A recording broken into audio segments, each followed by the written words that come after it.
Welcome to volume 16 of the Musicians Weekly. Today I speak about pulsation. So music has a pulse normally. So it's like your heartbeat. And so this pulsation is the way you go through the piece, the beat you go with. But we must understand that there's a difference between feeling the pulse and counting the music for the musician. And for the listener also, there's a difference between feeling the pulse or not feeling the pulse. And we are very used to a lot of music where we don't feel the pulse. So if we listen, for example, to Indian Raga music, and we are listeners from here, we don't hear the pulsation. We have an idea this could be the pulsation, but when the rhythm is definitely so combined with different pulsations all the time. So I just give you an easy example. If we have a meter of 11, we have pop pop pop pop pop pop pop pop pop pop.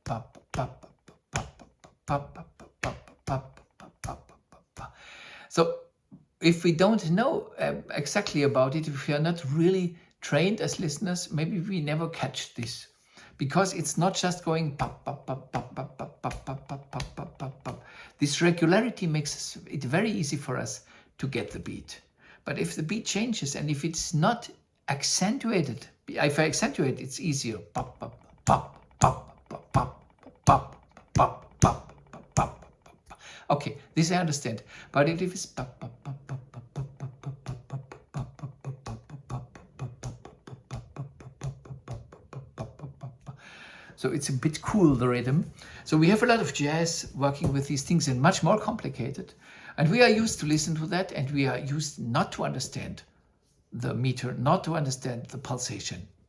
So we just get only a general impression. And then there's a lot of contemporary music where either you have constant change of meter, constant change of pulsation. So change of meter is one thing. So if you go from 4/4 to 3/4 to 5/4, but still the pulse stays the same. But if you go from 4/4 to 5/8 to 4/4 to 7/8 to 5/4, then you also have change of pulsation. And the duration of the pulse always changes, so it becomes very difficult if you are not very fit and very used, like a jazz drummer or somebody like that. And if you are not really aware of the magical rhythmical dimension. So we are used to listen to a lot of things where we don't exactly know what is going on. But in contemporary music, we have either this kind where the meter changes always and the pulsation changes always. And it's just a technical question how the musicians organize with the conductor just to count always. And they have to count, they cannot feel it. That's a normal thing with contemporary music. And then we have also some contemporary music.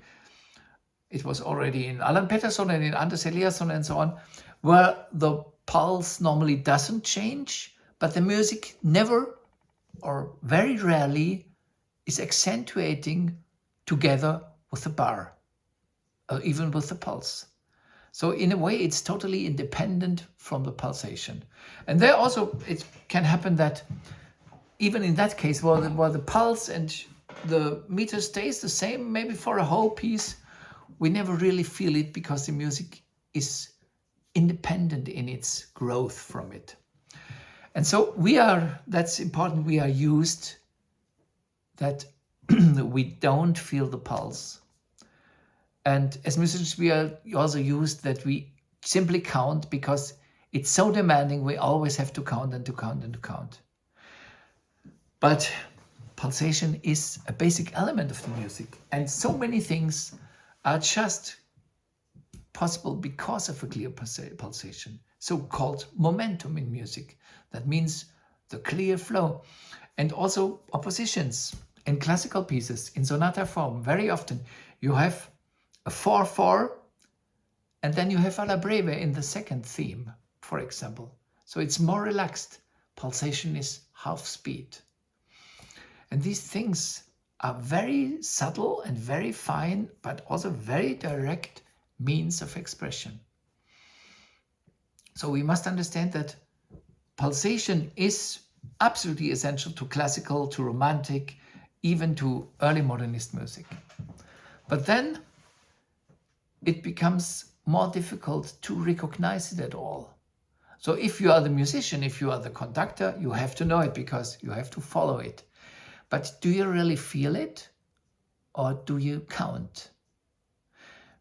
From my impression, for example, Pierre Boulez was somebody who always counted and never felt.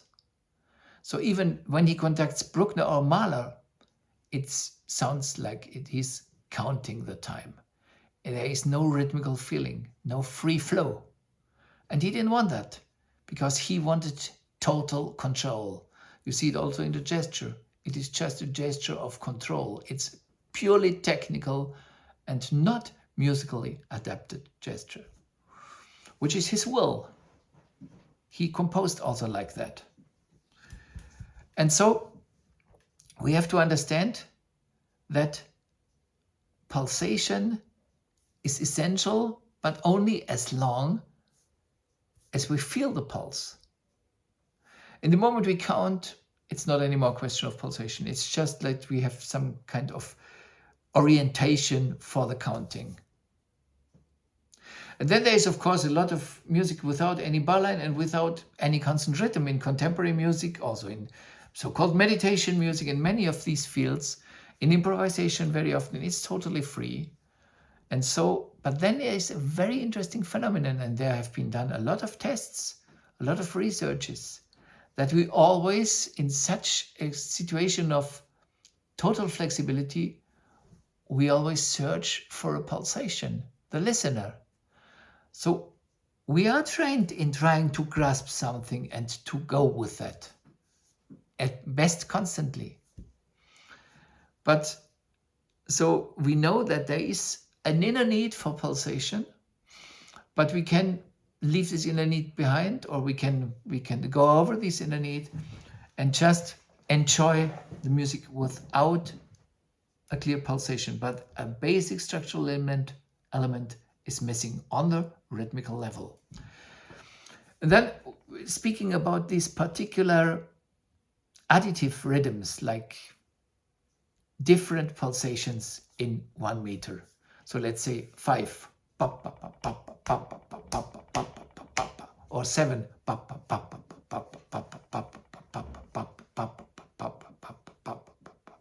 or 13.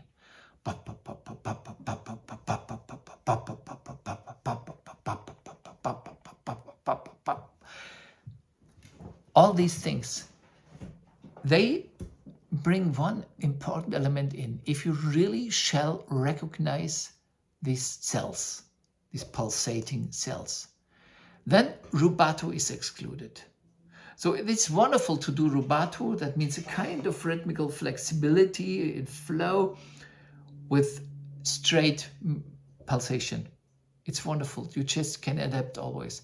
But as at the moment when pulsation always changes, it has to be very clear in one tempo. And even then also you need a kind of normally better accentuation on the pulse, which absolutely makes no sense to have too much accentuation if the pulse stays the same.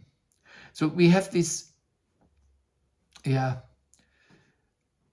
rhythmical abuse particularly in so-called authentic performance practice, where we have a minuet and we do ram ba ti ti da do do do do ra ti ti ti do do do do do to bo ti ra da do do do do ti do do ra bom bom bom bom bom rom bom. So it's totally destructive, and it's absolutely so tom ti di ya do do do do do do ti di ya do do do do do.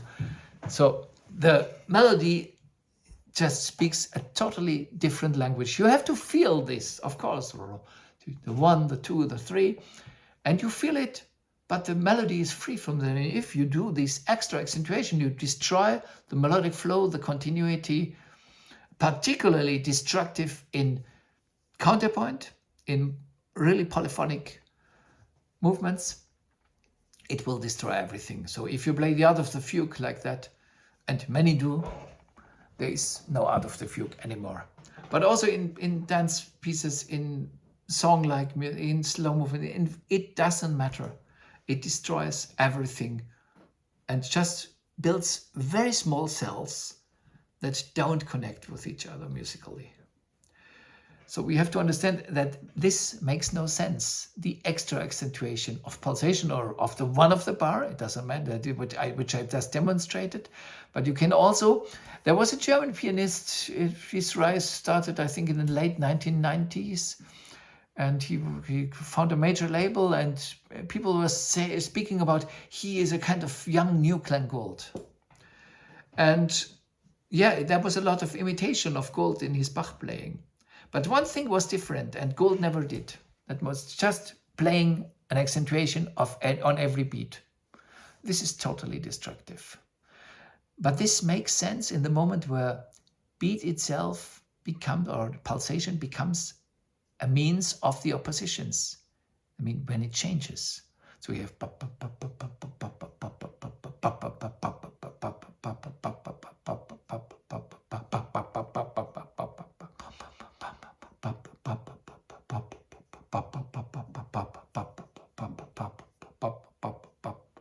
then it makes sense. Absolutely. But if you only have it makes no sense to accentuate this. It stays. It's just a level on which other things unfold. But if this level becomes irregular and doesn't stay one level, itself builds up different levels, then it makes sense also that we have an accentuation. So we have a very strange phenomenon, double phenomenon. That means that many musicians accentuate in music where it doesn't need, or even it should not have an accent, a regular accent on the pulsation. Or we have music where we don't understand any pulsation and we are totally lost, and we listen to this as if we would understand it. Like Indian classical music, like Indonesian Gamelan, like many such indigenous musical cultures, and a lot of jazz and a lot of baroque, free jazz, jazz rock, and so on. A lot of these things, people don't know where they are, but they are great fans of that music. So it makes sense in this case. It makes sense to explore more about it and really to try to follow what is the meter the whole net is weaved upon. That's a very interesting question. So I hope this helps to clarify about pulsation, about meter, about rubato or not rubato, about such phenomena. And I'm very happy to receive questions and to have discussion and whatever. Wishing you all the best and see you in a week. Bye.